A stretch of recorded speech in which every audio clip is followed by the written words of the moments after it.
சிவபாபா வழியில் வாழ்வோம், ஜீவனை என்றும் பேணுவோம், இந்நாளும் அவரின் நினைவில் நாம் மூழ்குவோம். சிவபாபா வழியில் வாழ்வோம், ஜீவனை என்றும் பேணுவோம், இந்நாளும் அவரின் நினைவில் நாம் மூழ்குவோம். புது யுகம்தான் மலர்ந்திடவே கலியுகம்தான் முடிகிறதே. புது யுகம்தான் மலர்ந்திடவே கலியுகம்தான் முடிகிறதே. சொர்க்கம் போக நாமும் தன்னை மாற்றியே, சொர்க்கம் போக நாமும் தன்னை மாற்றியே, உலகை மாற்றுவோம் விரைவிலே. புது யுகம்தான் மலர்ந்திடவே கலியுகம்தான் முடிகிறதே.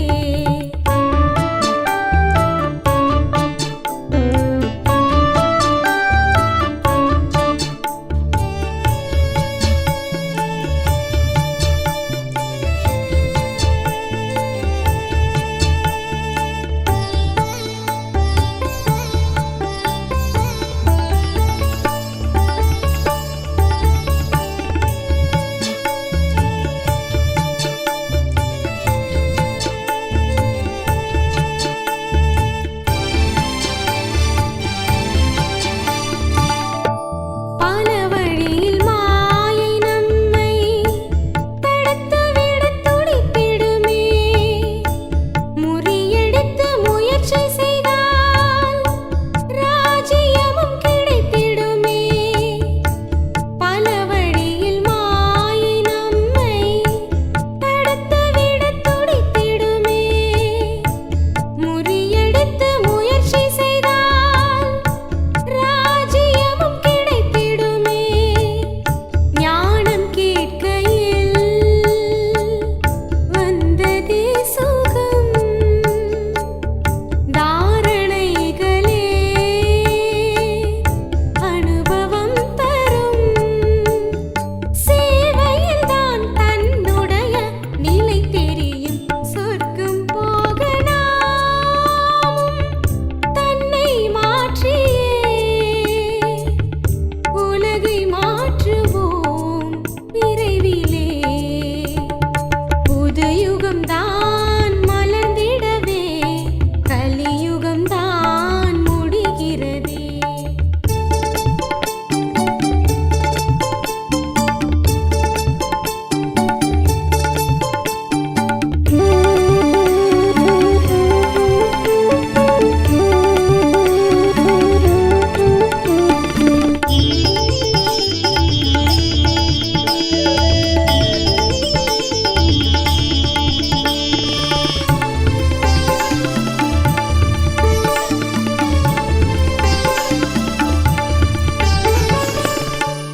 ஆபமலையில் தோன்றியதே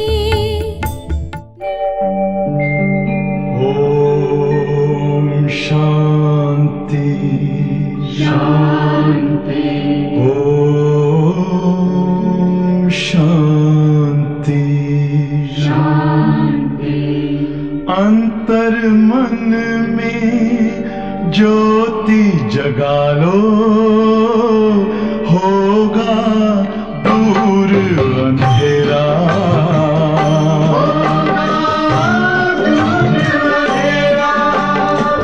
शिव का कर लो ध्यान, आ रहा पावन पुण्य सवेरा.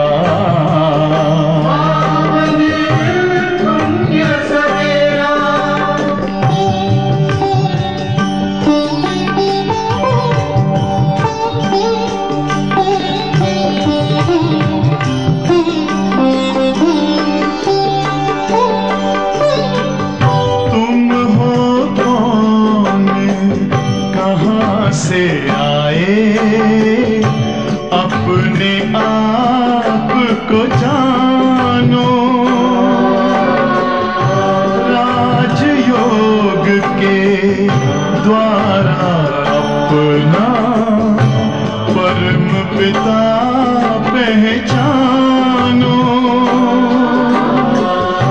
इसी राजपथ पर चलकर तुम पालो अपना बसेरा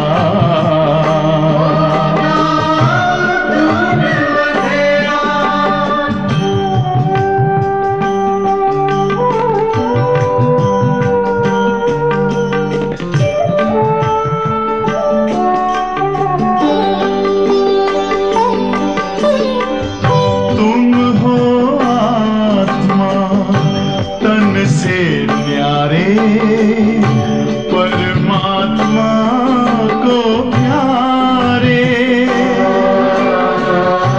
दिव्य गुणों को धारण करके योगी बनो दुलारे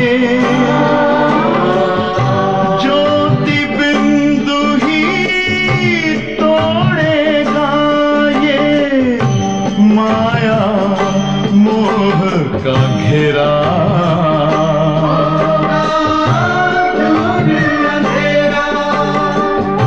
अंतर मन में ज्योति जगा लो होगा दूर अंधेरा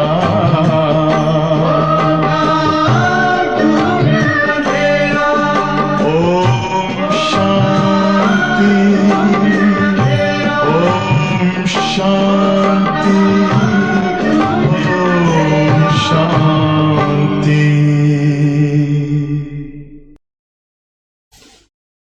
ஓம் சாந்தி.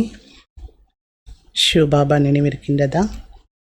வாணி தேதி 5/11/2025. பாப்தாதா மதுபன் காலை முரளி. பாபா சொல்கிறாங்க, मीठे बच्चे, ये सारी दुनिया रूहों की बड़ी हॉस्पिटल है. இனிமையான குழந்தைகளே, இந்த முழு உலகமும் நோயாளிகளுடைய பெரிய ஹாஸ்பிட்டல். பாபா ஆயே हैं सारी दुनिया को निरोगी बनाने. பாபா வந்திருக்கிறார் இந்த முழு உலகத்தையுமே நோயற்ற உலகமாக ஆக்குவதற்கு.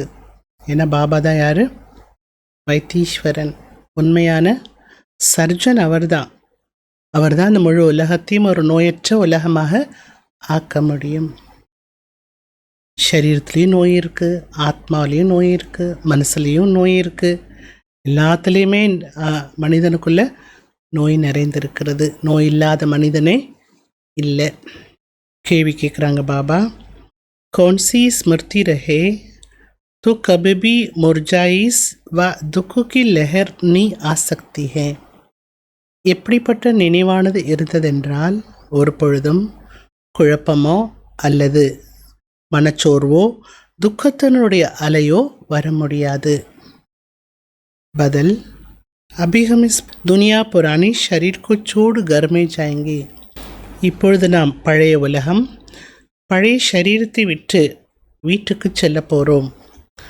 மீண்டும் புது உலகத்தில் மறுஜன்மா எடுப்போங்கிற அந்த நினைவானது இருக்க வேண்டும்.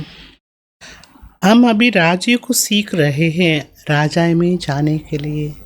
நம் ராஜ்யத்தை செய்வதற்கு செல்வதற்காக இப்பொழுது நாம் ராஜயோகத்தை கற்றுக்கொண்டிருக்கின்றோம். இந்த நினைவு இருக்க வேண்டும். बाप हम बच्चों के लिए रूहानी राजस्थान स्थापन कर रहे हैं. பாபா நம் குழந்தைகளுக்காக ஆன்மீக ராஜஸ்தானை ஸ்தாபனை செய்து கொண்டிருக்கிறார். இந்த நினைவானது இருந்ததென்றால் துக்கத்தின் அலை வர முடியாது. 3 நினைவுகள் பாபா கொடுத்திருக்கிறார். பாடல் இன்றைக்கு தும் ஹி ஹோ மாதா பிதா, நீங்கள்தான் மாதா பிதா என்று பாட்டோட முதல் அடி. ஓம் சாந்தி. गीत कोई तो बच्चों के लिए नहीं है, நேனே को समझाने के लिए. இந்த பாடலானது குழந்தைகளாகி உங்களுக்கு அல்ல, புதிதாக வரக்கூடிய குழந்தைகளுக்கு புரிய வைப்பதற்காகத்தான் சொல்லப்பட்டிருக்கிறது. ऐसे भी नहीं यहाँ सब समझदार ही है नहीं, அப்படியே சொல்ல முடியாது. எல்லாருமே புத்திசாலிகளாக இந்த உலகத்தில் இருக்கிறாங்க, நீங்கள்லாம் புத்திசாலிகள் அப்படின்னும் சொல்ல முடியாது. எல்லாமே இங்கே புரிய வைக்க வேண்டியதாக இருக்கிறது. ஏன்? புத்தியற்றவர்களாக இருப்பதால் புரிய வைக்க வேண்டியதாக இருக்கிறது. பச்சி சமஸ்தி ஹே ஹம் கிட்னி பேசமஜ் பன் கயே தே. குழந்தைகளை நீங்கள் தெரிஞ்சிட்ருக்கிறீங்க, நாம் எவ்வளவு புத்தியற்றவர்களாக ஆகியிருந்தோம். இப்போ பாபா நம்மை புத்திசாலிகளாக ஆக்குகிறார். जैसे स्कूल में पढ़कर बच्चे कितना समझदार बन जाते हैं, எப்படி பள்ளியில் குழந்தைகள் படிக்க படிக்க எவ்வளவு புத்திசாலி ஆயிடுறாங்க. हर एक अपनी अपनी समझ से बैरिस्टर, इंजीनियर आदि बनते हैं. படிக்கக்கூடிய குழந்தைகள் ஒவ்வொருவருமே அவரவருடைய புத்திசாலித்தனத்து மூலமாக வக்கீலாவோ इंजीनियराहो ஆகின்றார்கள். ஏ தூ ஆத்மா கோ சமஜ்தார் பனானா. இங்கேயோ நாம் படித்து ஆத்மாவை புத்திசாலியாக ஆக்க வேண்டும். ஆத்மாவானது சரீரத்து மூலமாக படிக்கின்றது. ஆனால் உலகத்தில் படிக்கக்கூடிய கல்வி அல்ப கால शरीर निर्वाहத்துக்கானது. बल्कि कोई कन्वर्ट भी करते हिंदुओं को क्रिश्चियन बना देते. किस लिए? இந்துக்களை கிறிஸ்துவர்களாக கன்வெர்ட் பண்ணுறாங்க. அது கூட எதற்காகனா கொஞ்ச கால சுகத்தை அடையிறதுக்காக தான். பைசா கிடைக்குது, வேலை கிடைக்குது, எதிர்காலம் நல்லா இருக்கணும் அப்படிங்கிறதுக்காக கன்வெர்ட் ஆகுறாங்க. अब तुम बच्ची जानती हो हमको पहले पहले ஆத்மாபிமானி बनना पड़े. இப்பொழுது குழந்தைகள் நாம் தெரிஞ்சிட்ருக்கிறோம், நாம் முதலில் ஆத்ம அபிமானியாக ஆக வேண்டும். இது ரொம்ப முக்கியமான விஷயம். இந்த உலகமே நோயாளிகளுடைய உலகமாக இருக்கிறது. நோயில்லாத மனிதனே யாரும் இல்லை. ஏதோ சின்னதாவோ பெருசாவோ அவசியம் நோய் இருக்கிறது. இந்த முழு உலகமும் மிக பெரியதிலும் பெரிய மருத்துவமனை. ஜிஸ்மி சப் மனுஷி பத்தித் ரோகி ஹே. இந்த உலகங்கிற மருத்துவமனையில் எல்லாருமே நோயாளிகள் மற்றும் பத்தித்தமானவர்கள். ஆயிலும் குறைந்த ஆயிலாக இருக்கிறது. திடீரென்று மரணம் ஏற்பட்டு விடுகிறது. கால் கி சம்பே மே ஆ ஜாத்தே ஹே. அந்த காலனுடைய அந்த கூட்டத்தில் வந்துடுறாங்க. ஏபி தும் பச்சி ஜான்டியோ. காலன் இழுத்துறது எல்லாத்துக்கும் மரணத்தை கொடுத்துறது. இது குழந்தைகள் நீங்கள் அறிந்திருக்கிறீர்கள். तुम बच्चे सिर्फ भारत की ही नहीं सारे विश्व की सर्विस करते गुप्त. நீங்கள் பாரத தேசத்துக்கு மட்டும் சேவா பண்ணலை, முழு உலகத்துக்குமே சேவா பண்ணுறீங்க. குப்தமான முறையில் சேவா பண்ணிட்டுருக்கிறீங்க. முக்கியமான விஷயம் என்ன அப்படின்னா, பாபாவை ஆத்மாக்கள் அறியவில்லை. मनुष्य होकर और परलौकिक बाप को नहीं जानते, उनसे प्यार नहीं रखते. மனிதனாக பிறப்பெடுத்துட்டு அந்த பரலோகிக்க தந்தையை அறியாமல் இருக்கிறார்கள், அவர் மீது அன்பு வைக்காமல் இருக்கிறார்கள். இப்போ பாபா சொல்கிறார், என்னோடு நீங்கள் அன்பு வைங்க. मेरे साथ प्यार रखते रखते तुमको मेरे साथ ही वापस चलना है. என் மீது நீங்கள் அன்பு வைத்து வைத்து என்னோட தான் நீங்கள் வாபஸ் வீடு திரும்ப வேண்டும். जब तक वापिस चलो तब तक इस चीची दुनिया में रहना पड़ता है. நீங்கள் மீண்டும் வீடு திரும்புகிற வரைக்கும் இந்த சீச்சி உலகத்தில் தான் இருக்க வேண்டியதாக இருக்கிறது. पहले पहले देह अभिमानी से देही अभिमानी बनो. முதலில் தேக அபிமானத்தை விட்டுட்டு தேகி அபிமானியாக ஆகுங்க. तब तुम धारणा कर सकते हो. ஏன் தேகி அபிமானி ஆகுங்கன்னு சொல்கிறார் பாபா. அப்போ தான் நீங்கள் தாரணையே செய்ய முடியும். ஒரு बाप को याद कर सकते हो. பாபாவை நீங்கள் நினைவு செய்ய முடியும். अगर देही अभिमानी नहीं बनते तो कोई काम के नहीं है. நீங்கள் இன்னும் தேகி அபிமானியாக ஆகலை அப்படின்னா ஒரு வேலைக்கும் பிரயோஜனம் இல்லை. ஏன்னா எல்லாருமே உலகத்தில் தேக அபிமானத்தில் தான் இருக்காங்க. तुम समझते भी हो हम आत्मा अभिमानी नहीं बनते, बाप को याद नहीं करते. நாம் இதை புரிந்து கொண்டும் இருக்கின்றோம். நம்ம ஆத்மா அபிமானி ஆகலை, பாபாவையும் நினைவு செய்யலை. तो वही है जो पहले थे நாம் அதே ஆத்மாக்கள், இந்த சிருஷ்டியில் முதலாக வந்த அதே ஆத்மாக்கள். மூல் விஷயம் என்ன? இத்தனை முறை சொல்லிட்டார் பாருங்க பாபா, ஆத்ம अभिमानी आग வேண்டும். गाया भी चाहता है रचता और रचना का ज्ञान है. ऐसा नहीं है पहले रचना फिर रचता का ज्ञान कहेंगे, नहीं. पहले रचता वही बाप है. படைப்பாளரை பற்றியும் படைப்பினுடைய ஞானமும் புரிந்திருக்க வேண்டும். முதலில் படைப்பு அப்புறம் படைப்பாளர் என்று சொல்ல முடியாது. முதலில் படைப்பாளர் பகவானை அறிந்து கொள்ள வேண்டும். அவர் என்ன படைப்பாளர், எதை படைக்கிறார்? அவர்தான் தந்தை. कहा भी जाता है कि हे गॉडफादर, हे गॉडफादर என்றும் சொல்லப்படுகிறது. वो आकर तो बच्चों को आप समान बनाते हैं. அந்த காட்ஃபாதரே வந்து குழந்தைகளாகி உங்களை தனக்கு சமானாக்குகிறார். बाप तो सदैव आत्मा अभिमानी है. இதில் தனக்கு சமானாக்குகிறார். பாபா எப்போதுமே ஆத்ம அபிமானியாக இருக்கிறார். इसलिए वो सुप्रीम है. அதனால் அவர் சுப்ரீம். பாப் கேத்தே மே தோ ஆத்ம அபிமானி ஹூ. பாபா சொல்கிறார், நான் ஆத்ம அபிமானியாகவே இருக்கிறேன். எந்த சரீரத்தில் நான் பிரவேசிக்கிறேனோ அவரையும் ஆத்ம அபிமானியாக ஆக்குகிறேன். इनमें प्रवेश करता हूँ इनको कन्वर्ट करने, क्योंकि ये भी देह अभिमानी थे. இவருடைய சரீரத்தில் பிரவேசிக்கிறேன். எதற்காக? இவரை நான் கன்வெர்ட் பண்ணுறேன். ஏன்னா எல்லாருமே இன்னைக்கு தேக அபிமானத்தில் இருக்காங்க.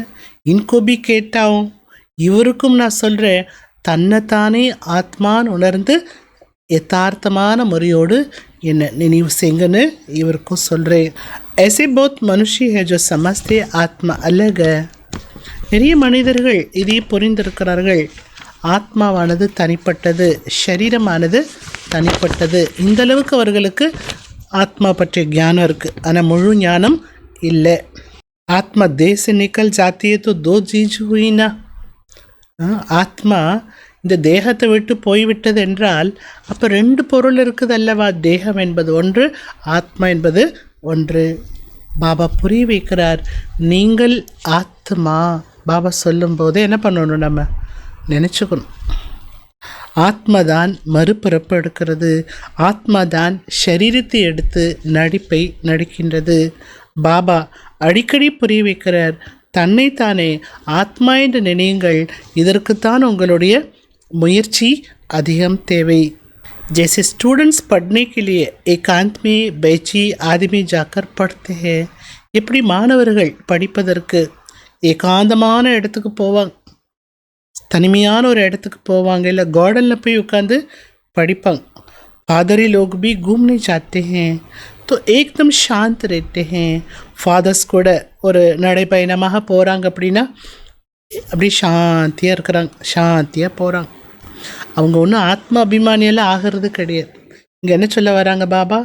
நீங்கள் அமைதியாக இருந்தால் மட்டும் போதாது, ஆத்மாவினுடைய சுய தர்மமே அமைதி. அந்த ஆத்மாவினுடைய சுய தர்மத்தில் நிலைத்திருக்கும் போது தான் உங்களுக்கு உண்மையான அமைதி என்பது கிடைக்கிறது. கிறிஸ்டோட நினைவில் இருக்காங்க, அவளை தான் ஃபாதர்ஸ். கர்மே ரேக்கர் பி யாது தோ கர் சக்தே ஹே. வீட்டில் இருந்தபடியே நினைவு பண்ண முடியும். ஆனால் குறிப்பாக ஏகாந்தத்தில் போய் கிரைஸ்டை நினைக்கிறதுக்கான முயற்சி பண்ணுறாங்க.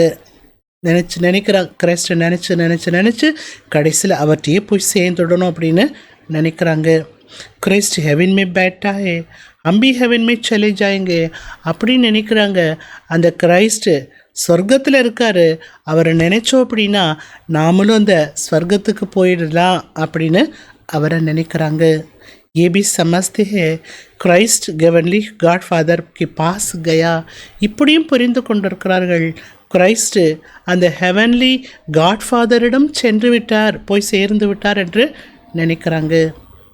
நாமளும் நினைச்சோம் அப்படின்னா அவர் போன இடத்துக்கே நாமளும் சென்று விடலாம் அப்படின்னு நினைக்கிறாங்க. சப் கிறிஸ்டியனோं से एक के बच्चे ठहरे. அனைத்து கிறிஸ்தவர்களும் அந்த ஒருவருடைய குழந்தையாவார்கள். உண்மை கொஞ்சம் ஞான் டீக்க, அவர்களிடத்தில் கூட ஞானம், ஏதோ சில ஞானம் சரியானது இருக்கிறது. लेकिन क्राइस्ट की आत्मा तो ऊपर गई ही नहीं है. ஆனால் இயேசு கிறிஸ்துவனுடைய ஆத்மா இன்னும் மேலே வீட்டிற்கு செல்லவில்லை. கிரைஸ்ட் நாம் तो शरीर का है, ஜிஸ்கோ ஃபான்சி பர் சடாயா, கிரைஸ்ட் அப்படிங்கிற அந்த பேரானது சரீரத்தினுடைய பெயர், அவரை சிலுவையில் ஏற்றப்படுகிறது. ஆனால் சரீரத்தை சிலுவையில் ஏற்றினார்களே தவிர ஆத்மாவை சிலுவையில் ஏற்றவில்லை. அப் கிறிஸ்டிக்கு ஆத்மா காட் ஃபாதர் கி பாஸ் கி. இப்போ கிறிஸ்டோட ஆத்மா காட் ஃபாதரிடம் போய் சேர்ந்து விட்டது என்று கூறுவது ராங்கான விஷயமாகும். வாப்பிஸ் கொய் கேசே ஜாயங்கே. இப்போது சரீரத்தை விட்ட ஆத்மா எப்படி வீட்டுக்கு போக முடியும்? ரேக்குக்கும் ஸ்தாபனா ஃபிர் பாலனா ஜரூர் கர்னி ஹோத்தி ஹை. ஒவ்வொரு ஆத்மாவுக்கும் ஸ்தாபனை பாலனை என்பது செய்ய வேண்டியதாக இருக்கிறது. मकान को पोताई आदि कराई जाती है, ये भी पालना है ना. ஒரு வீடு கட்டப்படுகிறதுனா அந்த வீடு அப்படியே புதுசாகவே இருக்காது. மறுபடியும் அதுக்கு பெயிண்ட் அடிக்கணும், அது ரிப்பேர் ஒர்க் பண்ணணும், மறுபடியும் அது என்ன செய்ய வேண்டியதாக இருக்குது, சரி பண்ண வேண்டியதாக இருக்குது. ஸோ அது வீட்டுக்கு செய்ய வேண்டிய ஒரு பாலனை. வீட்டை நல்லா மெயின்டைன் பண்ணாமல் நல்லா வச்சுருக்க முடியாது. ஸோ அந்த மெயின்டெனன்ஸ் தான் என்ன சொல்கிறோம், பாலனை. अब बेहद का बाप को तुम याद करो. எல்லையற்ற பாபாவை நீங்கள் நினைவு செய்யுங்கள். இந்த ஞானத்தை எல்லையற்ற பாபா தவிர வேறு யாருமே கொடுக்க முடியாது. அப்னாயி கல்யாண் கர்னாஹே, தனக்கு நீங்கள் நன்மை செய்ய வேண்டும். ரோகிசி நிரோகி பன்னா, நோயற்றவர்களாக இருக்கக்கூடிய நோயுடைய நீங்கள் தன்னை நோயற்றவர்களாக ஆக்க வேண்டும். இந்த உலகமே எப்பேற்பட்ட உலகம், நோயாளிகளுடைய பெரிய மருத்துவமனை. சாரி விஸ்வ ரோகியுக்கி ஹாஸ்பிட்டல், முழு உலகமும் நோயாளிகளுடைய மருத்துவமனை. ரோகி ஜரூர் ஜல்தி மர் ஜாயங்க. நோயாளி என்ன ஆகுவாங்க, சீக்கிரமாக இறந்து போயிடுவாங்க. இல்லை இன்றைக்கி திடீர்னு மரணம் வருது, சீக்கிரம் அல்ப ஆயுளியே மரணம் வந்துடுது. காரணம் என்ன, நோயாளிகள். பாபா இந்த முழு உலகத்தையும் நோயற்ற உலகமாக ஆக்குகிறார். எசினியா நிரோகி பன்னேங்கே, இங்கே நோயற்றவர்களாக ஆகிவிடலாம், முடிவே முடியாது. புது உலகத்தில் தான் நீங்கள் நோயற்றவர்களாக இருப்பீர்கள். அது யார் நோயற்றவர்களான அந்த உலகத்துக்கு போக முடியும்? இங்கே இந்த பெரிய ஹாஸ்பிட்டல் நடந்துட்டுருக்கு. பாபா தனி கிளினிக் வச்சுருக்கார். என்ன கிளினிக்கு? நோயற்ற நிலையை அடைவதற்கான வைத்தீஸ்வரன் கிளினிக் வச்சிருக்கிறார். எது கிளினிக்கு? சங்கம யுகம். இந்த சங்கம யுகத்தில் வைத்தீஸ்வரன் பாபாவிடம் யார் ட்ரீட்மெண்ட் எடுத்துக்கிறாங்களோ அவங்க தான் புது உலகத்தில் நோயற்ற ஒரு வாழ்க்கையை வாழ முடியும். இந்த பழைய உலகத்தில் நோயற்றவர்களாக ஆக முடியாது. இந்த லக்ஷ்மி நாராயண எப்பேற்பட்டவர்கள்? நோயற்றவர்கள், ஆரோக்கியமானவர்கள். அங்கே நீண்ட ஆயுள் இருக்கிறது. வேஸ்லெஸ் ரோகி நஹி ஹோத்தே. அங்கே எல்லோருமே யார்? நிர்வீக்காரிகள். விகாரமானவர்கள் அங்கே யாரும் கிடையாது. சம்பூர்ண நிர்வீக்காரிகள். இப்போ சுயம் பாபா கூறுகிறார், ஈசமே சாரி விஸ்வ காஸ் பாரத் ரோகியே. இப்போ முக்கியமாக பாரதம், அடுத்து முழு உலகமும் நோயுடைய உலகமாக இருக்குது. நோயற்றவர்களாக எப்படி ஆகிறோம்? மருந்து சாப்பிட்டா தானே நோய் போகும். இப்போ பாபா நமக்கு கொடுக்குற மருந்து என்ன? பாபாவுடைய நினைவு மூலமாக, நினைவு யாத்திரை மூலமாக நோயற்றவர்கள் ஆகிறோம். யாது से तुम चले जाएंगे अपनी स्वीट होम. பாபா நினைக்க நீங்கள் உங்களுடைய ஸ்வீட் ஹோமுக்கு சென்று விடுவீர்கள். எபிக் யாத்ரா ஹே, இதுவும் ஒரு யாத்திரையாகும். ஆத்மா की யாத்ரா, பாப் பரமாத்மா के पास जाने की, இது ஆத்மா செய்யக்கூடிய யாத்திரையாகும். பரமாத்மா பாபாவிடம் சென்றடைவதற்கான யாத்திரையாகும். இது ஒரு ஸ்பிரிச்சுவல் யாத்திரை, ஆன்மீக யாத்திரையாகும். அக்ஷர் கோய் சமஜனி சக்கேங்கே. ஆன்மீக யாத்திரைனா என்னவென்று இந்த வார்த்தையினுடைய அர்த்தத்தை யாராலும் அறிந்து கொள்ள முடியாது. நீங்கள் தெரிஞ்சிட்ருக்கிறீங்களா? ஆன்மீக யாத்திரைனா என்னவென்று உங்களுக்கு தெரியுமா? தெரியும். நம்பர்வாராக அறிந்திருக்கிறீர்கள்.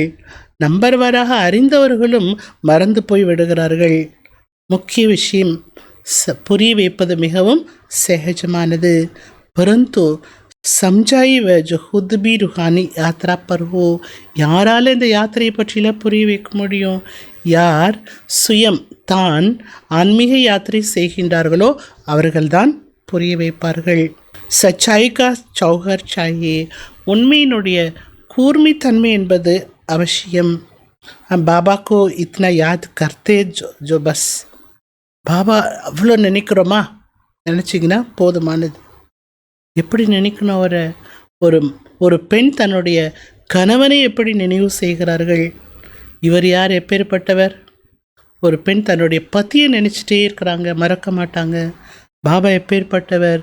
பத்திக்கெல்லாம் பத்தி, தந்தைக்கெல்லாம் தந்தை, குருவுக்கெல்லாம் குருவாக இருக்கிறார். இப்பேற்பட்டவர் நீங்கள் எவ்வளவு நினைவு செய்யணும். குருலோகு भी उस बाप को याद करते हैं. குருமார்கள் என்ற நிறைய பேர் இருக்காங்க இல்லையா? அவர்களும் கூட யாரும் நினைக்கிறாங்க? அவருக்கு மேலாக இருக்கிற குருவை தான் நினைக்கிறாங்க. கிரைஸ்ட் பி பாப்கு யாத் கர்த்திட்டே. கிரைஸ்டும் யாரை நினைச்சாரு? சிவபாபாவை தான் நினைத்தாரு. காட் இஸ் ஒன் லைட் அப்படின்னா அவங்க தர்மத்தில் சொல்லப்பட்டிருக்கு, ஒளியாக நினைத்தார்கள். परंतु उनको कोई जानते नहीं है. நினைவு சிவபாபா நினைத்தாலும் அந்த சிவபாபாவை பற்றி அறியவில்லை. जब बाप जब आए तब आकर अपनी पहचान देवे. ஏன்னா பாபா பற்றி அறியலை அப்படின்னு ஏன் சொல்கிறார் பாபா? நான் வந்தால் தானே என்னை பற்றி தெரிஞ்சிருக்க முடியும், நான் என்னை பற்றி சொன்னால் தானே புரிஞ்சிருக்க முடியும். இல்லை, பாரதவாசிகளுக்கு பாபாவை பற்றிய அட்ரஸ் தெரியாது. विलायत से भी यहाँ आते हैं योग सीखने के लिए. வெளிநாட்டிலிருந்து இங்கே யோகத்தை பாரத தேசத்தில் வந்து பழம்பெருமையான யோகம் இங்கே தான் கற்றுத்தரப்படுகிறது என்று யோகா கற்றுக்கொள்வதற்கு வராங்க. பழம்பெருமையான யோகத்தை யார் கற்றுக் கொடுத்தா? பகவான் கற்றுக் கொடுக்கிறார். பாப் சம்ஜாते हैं, பாபா புரிய வைக்கிறார். சச்சா யோகு தோ மே ஹி கல்ப் ஆக்கர் சிக்லாத்தா ஹூம். உண்மையான யோகத்தை நான் வந்து தான் கல்பா கற்றுக் கொடுக்குறேன். ஒரே ஒரு முறை தான் நான் கற்றுக் கொடுக்குறேன். முக்கியமான விஷயம் என்ன? தன்னைத்தானே ஆத்மா என்று புரிந்து பாபாவை நினைவு செய்யுங்கள். இதைதான் ஆன்மீக யோகா என்று சொல்லப்படுகிறது. இதுக்கு முன்னால் என்ன சொன்னார் பாபா? ஆன்மீக யாத்திரை. அடுத்து என்ன சொல்றார்? ஆன்மீக யோகா. மற்றது எல்லாமே ஷரீரத்துக்கான யோகமாகும். பிரம்மசை யோக ரக்தே, பிரம்மத்தை நினைவு செய்கிறார்கள். பிரம்மம் என்பது தந்தை அல்லவே. பிரம்மம் வேறு, அந்த பிரம்மத்தில் வசிக்கக்கூடிய பரமாத்மா வேறு. அது மகத்தத்துவம், வசிப்பதற்கான இருப்பிடமாகும். तो राइट एक ही बाप है. அப்போ சரியானவர் ஒரே ஒரு பாபா, சத்தியம் அவர்தான். एक बाप को ही सत्य कहा जाता है. ஒரு பாபாவை தான் சத்தியமானவர் என்று சொல்லப்படுகிறது. இது பாரதவாசிகளுக்கு தெரியாது. பாப் ஹி சத்தி கேசே, அவர் சத்தியமானவர் எப்படி, இது அவர்களுக்கு தெரியாது. वही सच गंड की स्थापना करते हैं. சத்தியம் சிவம் பாபா சத்தியமான கண்டத்தை ஸ்தாபனை செய்கிறார். நம்மை பற்றிய சத்தியத்தை நமக்கு உணர வைக்கிறார். சத்திய கண்டமும் இருக்கு, பொய்யான கண்டமும் இருக்கிறது. तुम जब सचखंड में रहती हो तो वहाँ रावण राज्य ही नहीं होता. நீங்கள் எப்போ சத்தியமான கண்டத்தில் இருப்பீர்களோ அப்பொழுது அங்கே ராவண ராஜ்யமே இருக்காது. ஆதா கல்ப் கி பாத், அரை கல்பத்துக்கு பிறகு ராவணனுடைய ராஜ்யம் பொய்யான கண்டம் ஆரம்பம் ஆகிறது. சச் கண்ட் புறா சத்தியக்கு கேங்கே, சத்தியமான கண்டம் என்று சத்தியுகத்தை தான் முழுமையான சத்திய கண்டம் என்று சொல்ல முடியும். फिर झूठ खंड पूरा कलयुग का अंत है. பொய்யான கண்டம், பொய்யிலேயே முழுமையாக கலியுகம் தான் பொய்யான கண்டமாக இருக்கிறது. நீங்கள் இப்போ எங்கே இருக்கிறீங்க? சத்திய கண்டத்துலேயும் இல்லை, பொய்யான கண்டத்துலேயும் இல்லை. நீங்கள் இப்போ இருப்பது சங்கம யுகம். இந்த பக்கமும் இல்லை, அந்த பக்கமும் இல்லை. ஆக நீங்கள் இப்போ என்ன பண்ணிகிட்ருக்கிறீங்க? சங்கமயத்தில் உட்கார்ந்து இருக்க முடியாதே. ஏதோ ஒன்று நடக்குது இல்லையா? சங்கமயத்தில் ஏதோ ஒரு வேலை செய்துட்ருக்குறோம். நாம் இப்போது ட்ராவல் பண்ணிகிட்ருக்குறோம். எங்கேருந்து எங்கே? பொய்யான கண்டத்திலிருந்து சத்திய கண்டம் செல்வதற்கு ட்ராவல் பண்ணிகிட்ருக்குறோம். மீன்ஸ் யாத்திரை செய்துட்ருக்குறோம். ஆத்மா ட்ராவல் பண்ணிகிட்ருக்கு, சரீரம் கிடையாது. ஆத்மாக்குள்ளே மாற்றங்கள் ஏற்பட்டுக்கிட்டே இருக்கு இல்லையா. बाप आकर के यात्रा करना सिखलाते हैं. பாபா யாத்திரை செய்வதற்கு கற்றுக் கொடுக்கிறார். இங்கிருந்து அங்கே போக வேண்டும். तुमको ये सिखलाते हैं. वो लोग फिर स्टार मून आदि तरफ जाने की ट्रैवल करते हैं. இங்கிருந்து அங்கே போகிறதுக்கு, எங்கிருந்து கலியுகம் என்ற பொய்யான கண்டத்திலிருந்து சத்தியுகம் என்ற சத்திய கண்டத்துக்கு போகிறதுக்கு பாபா நமக்கு கற்றுக் கொடுக்கிறார். ஆனால் மனிதர்கள் மூன் ஸ்டார் அங்கே போகிறதுக்கு நிறைய ட்ராவல் பண்ணுறாங்க. சந்திர மண்டலம் போகிறதுக்கு முயற்சி பண்ணுறாங்க, ட்ராவல் பண்ணுறாங்க.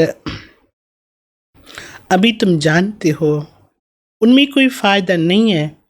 ஆனால் அப்படி போகிறதுல எந்த லாபம் இல்லை என்பதை நாம் தெரிஞ்சிட்ருக்கிறோம். इन चीज़ों से सारा विनाश होना है. இந்த பொருட்கள் மூலமாக தான் உலக அழிவே ஏற்பட போகின்றது. பாக்கி जो भी इतनी मेहनत करते हैं सब व्यर्थ है. ஆனால் இவ்வளவு முயற்சி செய்கிறாங்க அப்படின்னா அது எல்லாமே வேஸ்ட்டுங்கிறார் பாபா. சந்திரமண்டலம் போகிறதுக்கான முயற்சிலாம் பண்ணுறாங்கன்னா அது எல்லாமே டைம் வேஸ்ட், மணி வேஸ்ட். எல்லையற்ற பாபா நமக்கு படிப்பிக்கிறார். எவ்வளவு மரியாதை இருக்கணும் அந்த பாபா மேலே. टीचर का वैसे भी बहुत रिकॉर्ड रखते हैं. பொதுவாகவே ஆசிரியர்கள் மேலே மாணவர்கள் மரியாதை வச்சுருப்பாங்க.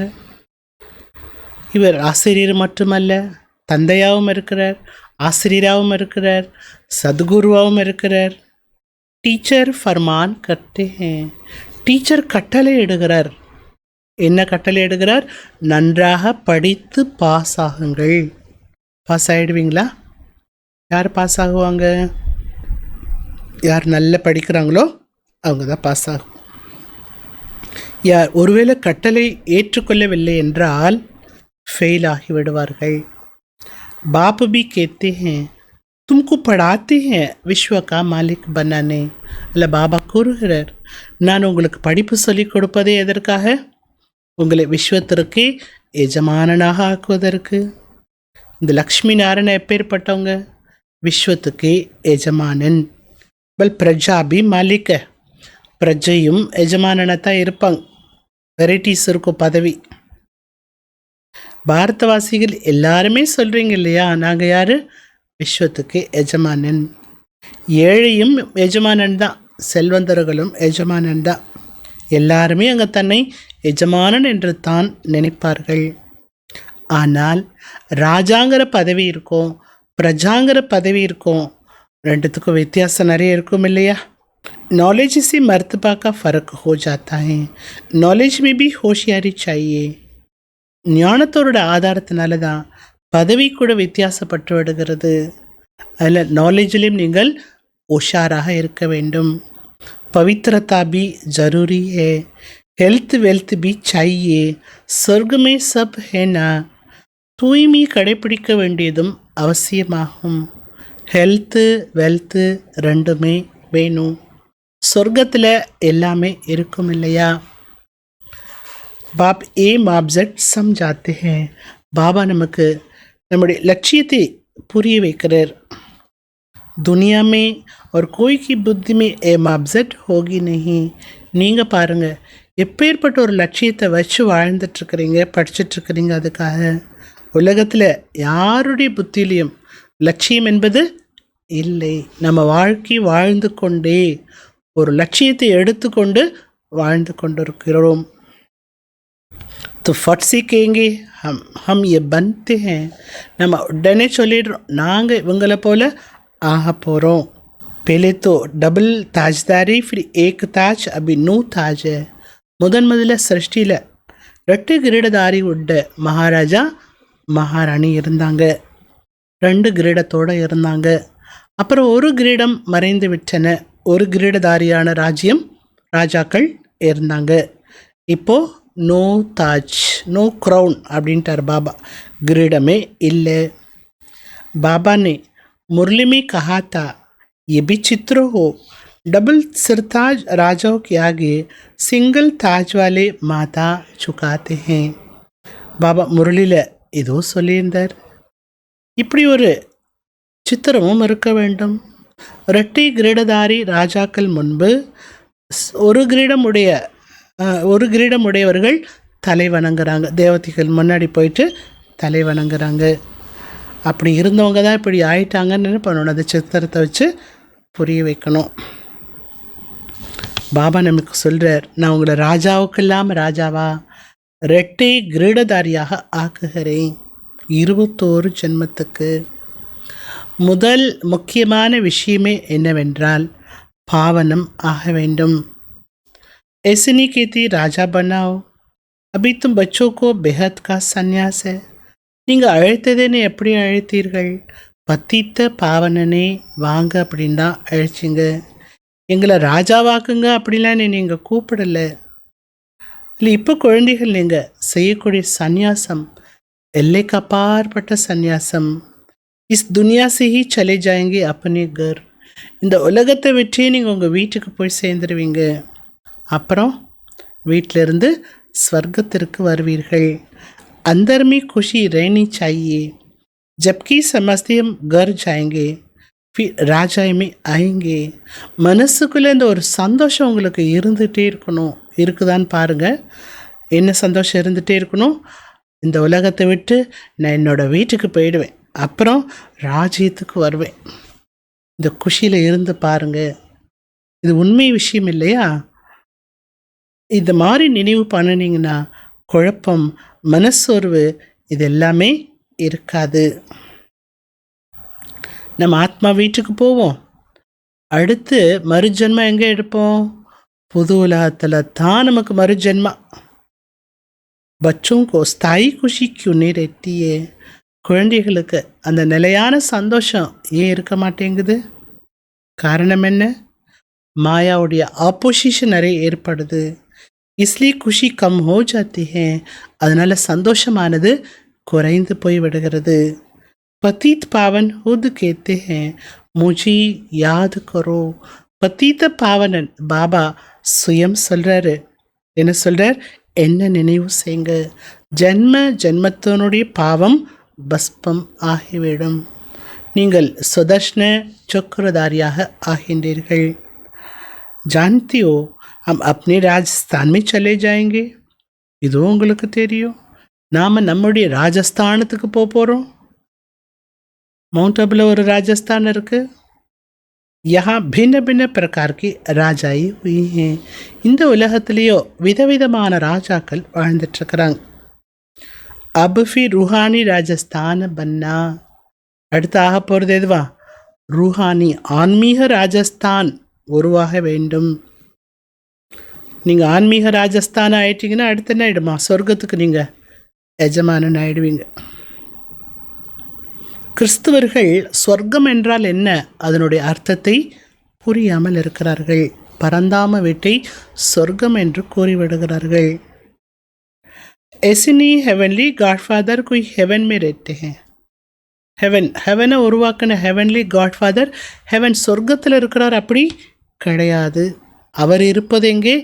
சாந்தி தாமம். अभी तुम पुरुषार्थ करते हो पैराडाइज में जाने के लिए. இப்போ நீங்கள் பாரடைஸ் ஸ்வர்க்கம் செல்வதற்கு முயற்சி செய்துட்ருக்கிறீங்க. வித்தியாசத்தை சொல்லுங்கிறார் பாபா. காட்ஃபாதர் கடவுள் எங்கே இருக்கார்? அவர் உருவாக்கின உலகம் எது? ரெண்டுக்குள்ள வித்தியாசம் என்ன? அதை சொல்லுங்க.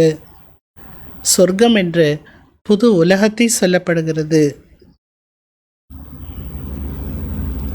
இதெல்லாமே புரிந்து கொள்ள வேண்டிய விஷயம். பாப் கேத்தி நாலேஜ் तो बहुत सहज है. பாபா கூறுகிறார், இந்த ஞானமோ ரொம்பவும் சகஜமானது. ये पवित्र बनने की नॉलेज. இந்த நாலேஜ் எப்பேற்பட்டதா? தூய்மை நிலை அடைவதற்கான ஞானம் இது. ஞானம் கேட்டாலே எப்படி தூய்மை நிலை அடையலாம் என்பதை நீங்கள் என்ன பண்ண முடியும்? அறிந்து கொள்ள முடியும். அதான முக்கியம். முக்தி ஜீவன் முக்தி மே ஜானே கி நாலேஜ். வேறு என்ன நாலேஜ் இது? தூய்மை நிலை அடைவதற்கான நாலேஜ். முக்தி ஜீவன் முக்தி அடைவதற்கான நாலேஜ். இந்த நாலேஜ் யார் கொடுக்க முடியும்? பாபா மட்டும்தான் கொடுக்க முடியும். जब किसी को फांसी दी जाती है तो अंदर में यही रहता है, हम भगवान पास जाते हैं.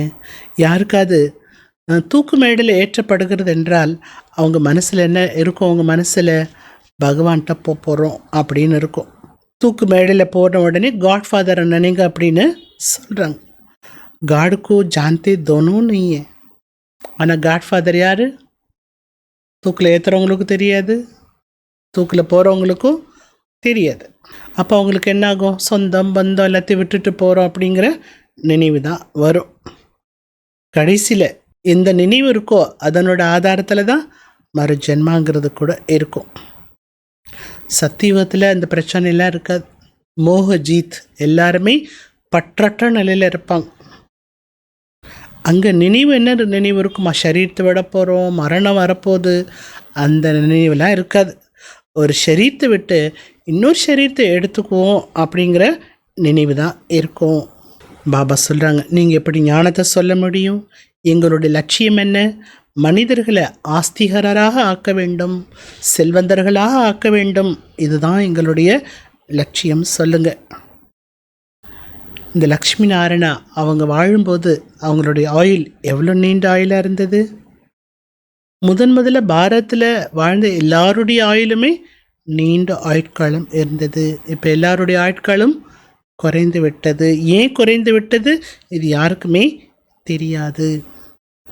तुम्हारे लिए तो बहुत सहज हो गया समझना और समझाना. நாம் புரிந்து கொள்வது, பிறருக்கு இதை புரிய வைப்பது எல்லாமே நமக்கோ சகஜமானதாக ஆகிவிட்டதல்லவா? நம்ம எப்படியோ நீங்கள் நம்பர் வாராக இருக்கிறீங்க.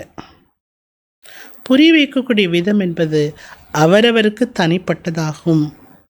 யார் எப்படி தாரணை செய்கிறார்களோ அப்படி புரிய வைக்கிறார்கள். நல்லது. मीठे मीठे सिकलते बच्चों पर माँ पिता बाप दादा का याद प्यार और गुड मॉर्निंग. रूहानी बाप की रूहानी बच्चों को नमस्ते. रूहानी बच्चों की रूहानी बाप को नमस्ते. धारणा के लिए मुख्य सर. फर्स्ट पॉइंट, जैसे बाप सदैव आत्माभिमानी हैं, எப்படி பாபா எப்போதுமே ஆத்மாபிமானியாக இருக்கிறார், அவரை போல ஆத்மாபிமானியாக இருப்பதற்கு முழுமையான புருஷார்த்தம் செய்ய வேண்டும். एक बाप को दिल से प्यार करते करते बाप के साथ घर चलना है.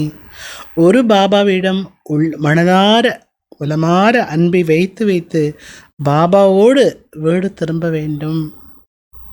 ரெண்டாவது பாயிண்ட், बेहद की बाप का पूरा रिकॉर्ड रखना है. இந்த எல்லையற்ற பாபா மீது முழுமையான மரியாதை வைக்க வேண்டும். அர்த்தாத் பாப் கி ஃபர்மான் பர் சல்னா ஹே. பாபா மீது மரியாதை வைப்பது என்றாலே அர்த்தம் பாபாவுடைய கட்டளைப்படி நடப்பதாகும். பாப் கா பெலா ஃபர்மான் ஹே. பாபா இட்ட முதல் கட்டளை என்ன?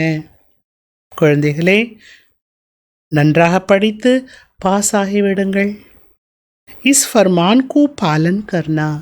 பாபா இட்ட இந்த கட்டளையை பாலனை செய்ய வேண்டும். वरदानम, शक्तिशाली सेवा द्वारा निर्बल में भल भरने वाले सच्ची सेवादारी भव. शक्तिशाली சேவை மூலமா பலமற்ற ஆத்மாக்குள்ள பலத்தை நிரப்பக்கூடிய உண்மையான சேவாதாரியாக ஆகுங்கள். सच्ची सेवादारी की वास्तविक विशेषता है निर्बल में बल भरने के निमित्त बनना. உண்மையான சேவாதாரியினுடைய உண்மையான ஒரு விசேஷ தன்மை என்னவென்றாலே பலமற்றவர்களுக்குள் பலத்தை நிரப்புவதற்கு நிமித்தமாகுவதாகும். सेवा तो सभी करते हैं, लेकिन सफलता में जो अंदर दिखाई देता है, எல்லாருமே சேவா பண்ணிட்டுருக்குறீங்க. ஆனால் அந்த சேவை மூலமான வெற்றியை பெறுவதில் வித்தியாசம் தெரிகின்றது. அதற்கு காரணம் என்ன? ஒரே பாபாவுடைய சேவை தான், ஒரே கட்டளை தான். ஆனால் சேவையில் வெற்றி என்பது வித்தியாசப்பட்டு விடுகிறது. அதற்கு காரணம் என்ன? சேவைக்கான சாதனத்தில் சக்தியினுடைய குறைபாடு. அதுக்கு ஒரு உதாரணம் சொல்கிறாங்க பாபா. எப்படி வால் இருக்குது அப்படின்னா, அந்த வாலில் கூர்மை இல்லை அப்படின்னா அந்த வால் பயனற்றதாகிடுறது. அந்த வாலை வச்சு பிரயோஜனம் இல்லை, ஒரு வேலைக்கும் அது பிரயோஜனப்படாது. அதே போல் सेवा की साधनों में याद की शक्ति का जौहर नहीं है, सफलता नहीं. அதே போல சேவையினுடைய சாதனத்தில் ஒருவேளை நினைவு சக்தியினுடைய கூர்மையானது இல்லை என்றால் அந்த சேவையில் வெற்றி கிடைக்காது. इसलिए शक्तिशाली सेवादारी बनो. எனவே சக்திசாலியான சேவாதாரியாக ஆகுங்கள். निर्बल में बल भरने की क्वालिटी वाली आत्माएं निकालो. பலமற்ற ஆத்மாக்களை பலத்தை நிரப்பக்கூடிய குவாலிட்டி ஆத்மாக்களை உருவாக்குங்க. அப்பொழுதுதான் உங்களை உண்மையான சேவாதாரி என்று கூற முடியும். ஸ்லோகன். हर परिस्थिति को उड़ती कला का साधन समझकर सदा उड़ते रहो. ஒவ்வொரு சூழ்நிலை வரும்பொழுது இது பறக்கும் கலைக்கான ஒரு சாதனம் என்று புரிந்து கொண்டு பறந்து கொண்டே இருங்கள். நல்லது. அவ்யக்த சமிங்கை. அஷரீரியாக மற்றும் விதேகி ஸ்திதியில் இருப்பதற்கான பயிற்சியை அதிகப்படுத்துங்கள்.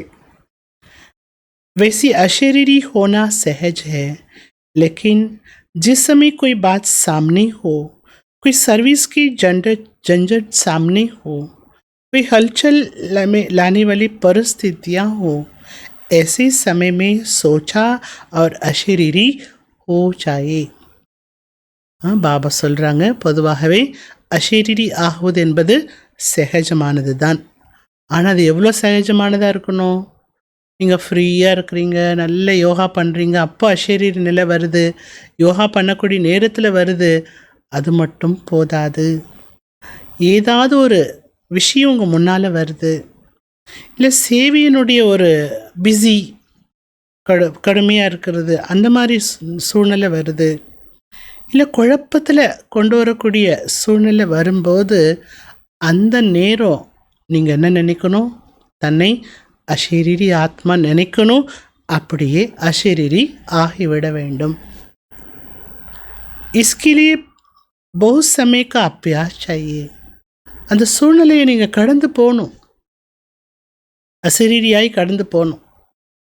அப்படி ப்ராக்டிஸ் வேணுங்கிறார் பாபா. எந்த தொல்லையும் இல்லை, உட்காந்து நான் அஷரீரி ஆகிறேன்னா அது ஒன்றும் பெரிய விஷயம் கிடையாது. தொல்லையான சூழ்நிலையில் அஷரீரி ஆயிடணும். அந்த மாதிரி நிலையை அடைவதற்கு ரொம்ப காலத்தினுடைய பயிற்சி தேவை. சோச்சனா ஒரு கர்ணா சாத் சாத் செல்லே. நினைக்கணும், செய்யணும், ரெண்டும் சேர்ந்தே இருக்கணும். தப் அந்திம் பேப்பர் மே பாஸ் ஹோ சக்கேங்கே. அப்பொழுதுதான் கடைசி பேப்பரில் நீங்கள் பாஸ் ஆக முடியும். நல்லது. ஓம் சாந்தி. பாபா சொன்னது போல் இப்போ அந்த பயிற்சியை செய்வோம், அஷரீரி ஆகுவோம்.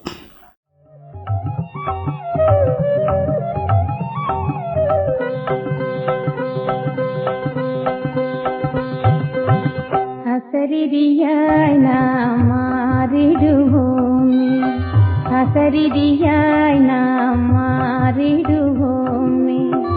ஆனந்த கடலில் மூழ்கி எழுந்து, ஆனந்த கடலில் மூழ்கி எழுந்து அனுபவம் நாம் பெறுவோம். அசரீரியாய் நாம் மாறிடுவோமே, அசரீரியாய் நாம் மாறிடுவோமே.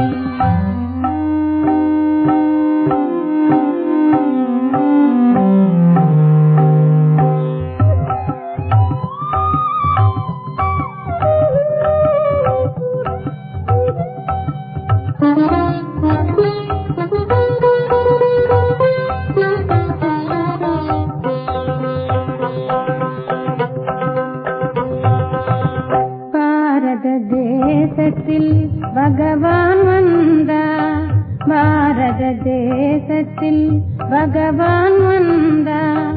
பாரெங்கும் நாம் எல்லாம் பறந்து சென்று பகவான் புகழை பரப்பிடுவோமே. அதனால் ஆனந்தம் நம் வாழ்வினிலே அசரீரியாய் நாம் மாறிடுவோமே. அசரீரியாய் நாம் மாறிடுவோமே.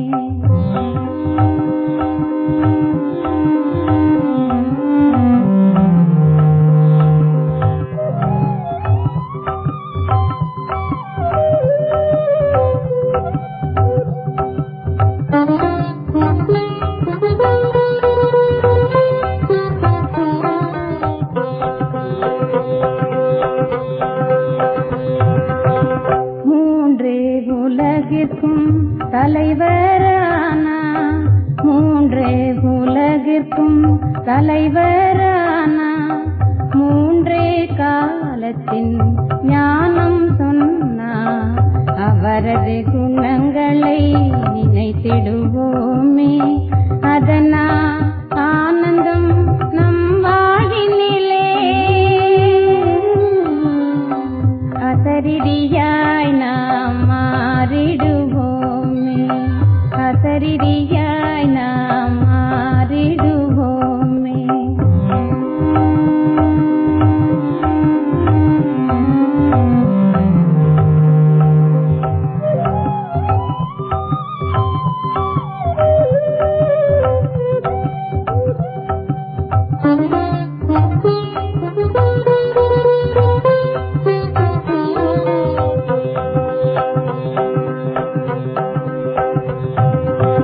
சிவனது ராத்திரி கலியுக ராத்திரி, சிவனது ராத்திரி கலியுக ராத்திரி, சிந்தை அதனை தூய்மை ஆக்கும். ராஜயோகம் புத்தொழி அளிக்கும். அதனால் இருளினை அகற்றிடுவோமே.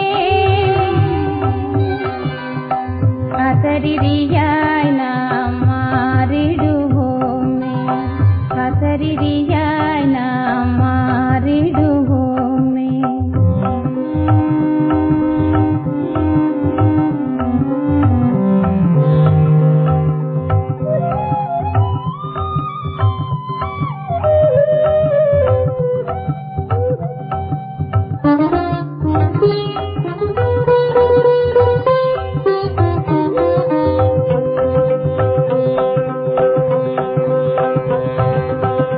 உலகம் உய்யும் சமயமிதேவே, உலகம் உய்யும் சமயமிதேவே, உண்மை ஞானம் உணர வைத்தாரே. நம்மை நாமே உயர்த்திட உதவும். நலம் பல விளையும் நம் வாழ்வினிலே. அசரீரியாய் நாம் மாறிடுவோமே. அசரீரியாய் நாம் மாறிடுவோமே. ஆனந்த கடலில் மூழ்கி எழுந்து, ஆனந்த கடலில் மூழ்கி எழுந்து அனுபவம் நாம் பெறுவோம். அசரீரியாய் நாம் மாறிடுவோமே. அசரீரியாய்